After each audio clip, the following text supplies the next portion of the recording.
এইবাৰ আমি 1.5 লাখ বিঘা মাটিত এভিকশন কৰিলো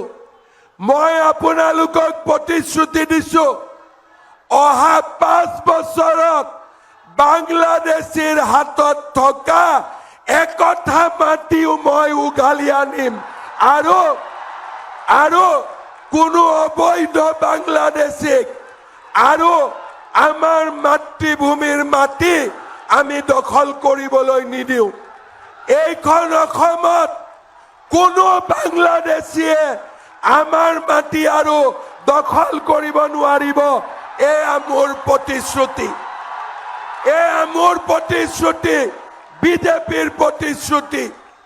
কৰবাত যদি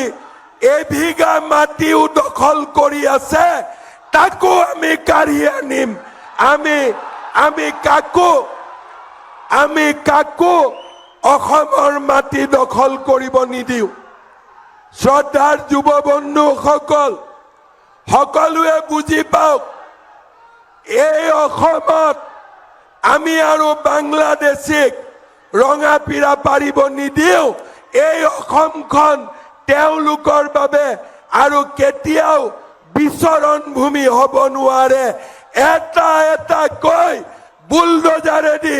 আমি অবৈধ বাংলাদেশী আমি উচ্ছেদ কৰিম যিকোনো খবৰৰ বাবে যোগাযোগ কৰক আমাৰ এই নম্বৰত 9181 307 221